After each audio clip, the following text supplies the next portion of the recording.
হাদি হত্যায় বৈঠক করেন নানকসহ কয়েকজন প্রভাবশালী আলিক নেতা। নির্বাচন নিয়ে বিভ্রান্তি ছড়ানোদের নজরদারিতে রেখেছে সরকার। প্রার্থিতা বাতিলে জামায়াত ও এনসিপি জোটে জটিলতা।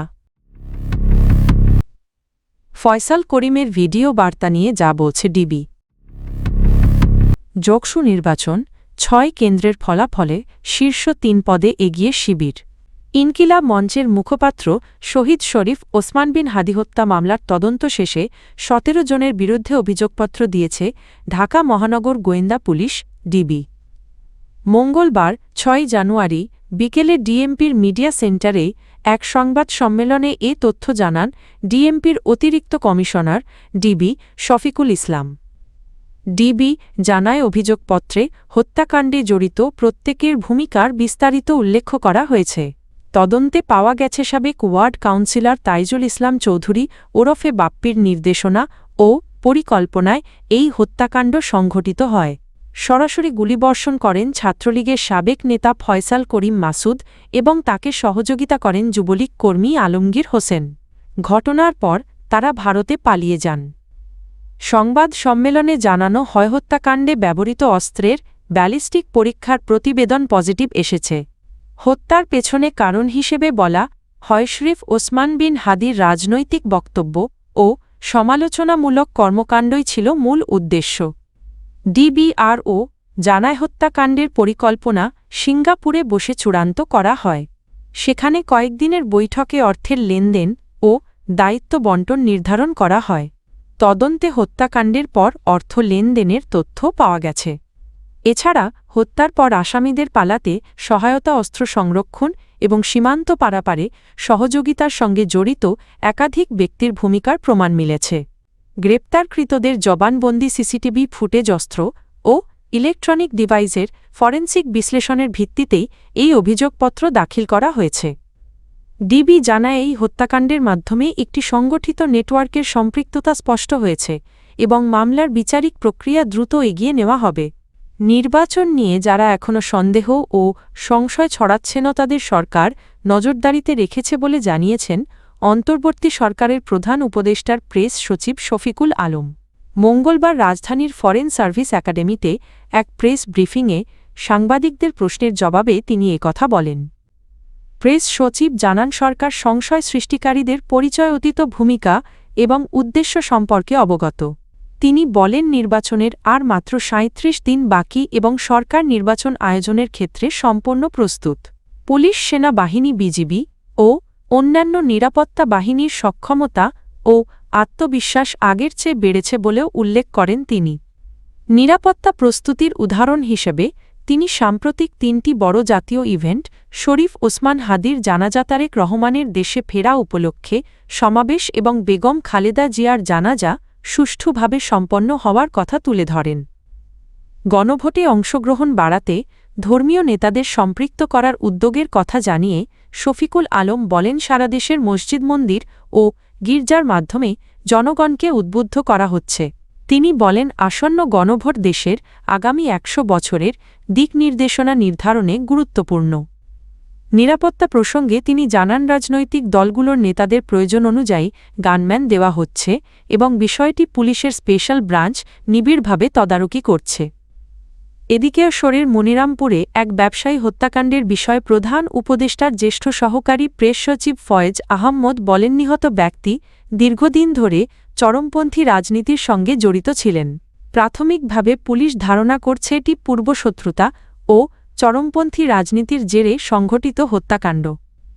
তিনি স্পষ্ট করে বলেন এই ঘটনার সঙ্গে সাংবাদিকতা বা ধর্মীয় পরিচয়ের কোনো সম্পর্ক নেই এবং এই বিষয়ে অপপ্রচার চালানোর চেষ্টা করা হচ্ছে।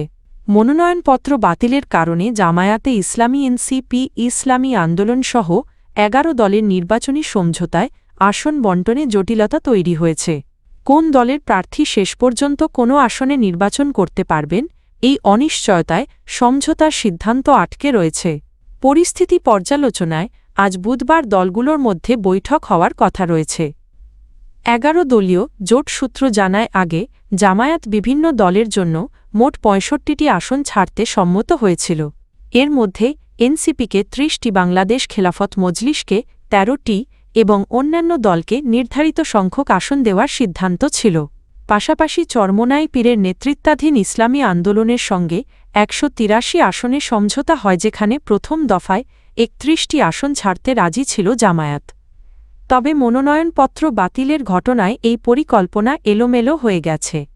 জামায়াত ইসলামী আন্দোলন এনসিপি ও বাংলাদেশ খেলাফতের একাধিক গুরুত্বপূর্ণ আসনে প্রার্থীদের মনোনয়নপত্র বাতিল হওয়ায় আগে নির্ধারিত আসনগুলোতে কারা নির্বাচন করবেন তা অনিশ্চিত হয়ে পড়েছে। কিছু আসনে যেসব প্রার্থীকে সমর্থন দেওয়ার সিদ্ধান্ত ছিল তাদের মনোনয়ন বাতিল হওয়ায় নতুন করে আসন বণ্টন নিয়ে মতবিরোধ দেখা দিয়েছে। বিশেষ করে মুন্সিগঞ্জ -3, ভোলা -4, সিলেট -1 এবং ঢাকা -2 আসন নিয়ে জটিলতা বেড়েছে। 11 দল সূত্র জানায় নতুন করে বণ্টনের আলোচনায় বাংলাদেশ খেলাফত আরও বেশি আসন দাবি করছে। অন্যদিকে জামায়াত আগের সিদ্ধান্তের বাইরে অতিরিক্ত আসন ছাড়তে রাজি নয়, ফলে আলোচনা আরও কঠিন হয়ে উঠেছে। এ বিষয়ে 11 দলের সমন্বয়ক ও জামায়াতের সহকারী সেক্রেটারি জেনারেল হামিদুর রহমান আজাদ বলেন, আসন বণ্টনের আলোচনা চূড়ান্ত পর্যায়ে রয়েছে। তিনি আশা প্রকাশ করেন আপিল প্রক্রিয়ায় মনোনয়ন বাতিলের বিষয়গুলো সমাধান হবে।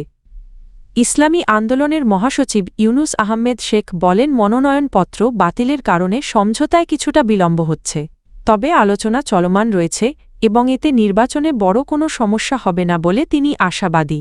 ইনকিলাব মঞ্চের মুখপাত্র শহীদ শরীফ ওসমান হাদি হত্যা মামলার আসামি ও গুলিবর্ষণকারী হিসাবে চিহ্নিত ফয়সাল করিমের প্রকাশিত ভিডিও বার্তা পর্যালোচনা করেছে ঢাকা মহানগর পুলিশের গোয়েন্দা শাখা ডিবি।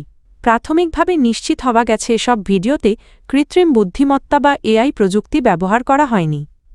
মঙ্গলবার 6 জানুয়ারি বিকেলে ডিএমপি মিডিয়া সেন্টারে এক সংবাদ সম্মেলনে এ তথ্য জানান ডিবির অতিরিক্ত কমিশনার শফিকুল ইসলাম।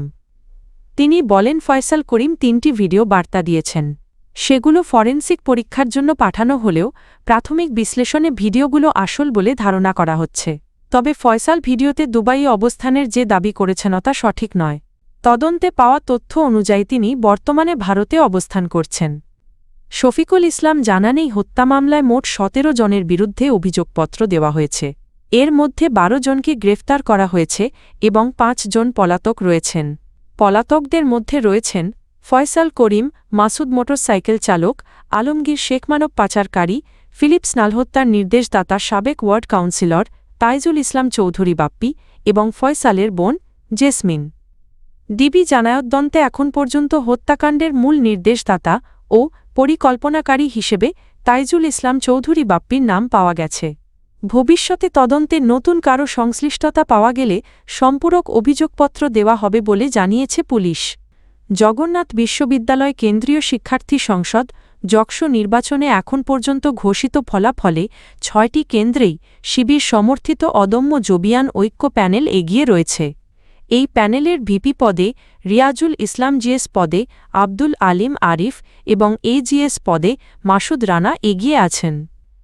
বুধবার সকাল থেকে ধাপে ধাপে ফলাফল ঘোষণা শুরু করেন নির্বাচন কমিশন। সকাল 8:45টার দিকে প্রথম 4টি কেন্দ্রের ফল প্রকাশ করা হয়। পরে সকাল 8:45টার দিকে কম্পিউটার সায়েন্স অ্যান্ড ইঞ্জিনিয়ারিং এবং জেনেটিক ইঞ্জিনিয়ারিং অ্যান্ড বায়োটেকনোলজি বিভাগের ফল ঘোষণা করা হয়। ভূগোল ও পরিবেশ বিজ্ঞান, নৃবিজ্ঞান, লোক প্রশাসন, pharmacy, computer science and engineering এবং জেনেটিক ইঞ্জিনিয়ারিং অ্যান্ড বায়োটেকনোলজি এই 6টি বিভাগে ভিপিজিএস ও এজিএস 3টি গুরুত্বপূর্ণ পদেই শিবির সমর্থিত প্যানেলের প্রার্থীরা ভোটের ব্যবধানে এগিয়ে রয়েছেন। অন্যদিকে ছাত্রদল সমর্থিত ঐক্যবদ্ধ নির্ভীক জবিয়ান প্যানেলের প্রার্থীরাও প্রতিদ্বন্দ্বিতা করলেও অধিকাংশ কেন্দ্রে তারা পিছিয়ে আছেন। নির্বাচন কমিশন জানিয়েছে, বাকি কেন্দ্রগুলোর ফলাফল ঘোষণার পর চূড়ান্ত ফল প্রকাশ করা হবে।